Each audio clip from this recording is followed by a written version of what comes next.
Kamar yadda kowa ya sani, shi kaɗai ne ɗan adam ɗin da ya taɓa samun Ballon d'Or guda 7, wato kyauta mafi girma a filin ƙwallon ƙafa.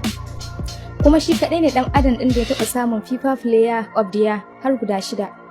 Haka zalika, shi kaɗai ne ɗan adam ɗin da ya lashe kyautar Ballon d'Or a jere har sau 4. Kuma shi ne mafi kashin shekaru da ya lashe kyautar Ballon d'Or na da shekara 23. Ɗan wasan ya kasance mafi kashin shekaru da ya lashe Ballon d'Or guda 2 yana da shekara 24. Sannan shi ne mafi kashin shekaru da ya lashe kyautar karo na 3 yana da shekara 25. Sannan ɗan wasan ya ci gaba da kasancewa mafi kashin shekaru da ya ta lashe gasar har zuwa karo na 7 a lokacin yana da shekara 34.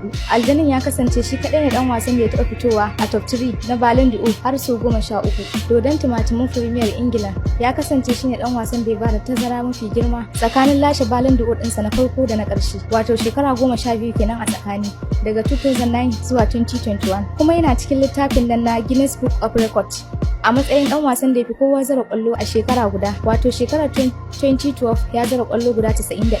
Messi ya kasance shi kaɗai ne ɗan wasan da ya taɓa jera wasa 21 a jere yana zira ƙwallo. Haka zalika shi kaɗai ne ɗan wasan da ya taɓa zira ƙwallo 480 a Ligue 1, wato Ligue ɗin La Liga. Ya zira ƙwallo 672 ma club ɗin Barcelona. Wannan ya bashi damar kasancewa shi kaɗai ne ɗan wasan da ya taɓa zira wannan ƙwallo wa club ɗaya. Dodon 'yan Madrid ya kasance ya yi shekara 12 yana zira ƙwallo sama da 40 a shekara. Messi ya kasance ya fi kowa samun kyautar Man of the Match na gasar cin kofin duniya, wato sau 4 kenan a 2014. Messi ya kasance wanda ya fi kowa samun kyauta sakamakon wakiltar ƙasarsa, wato Best Player of the Tournament a 2014 da 2015 da kuma 2021.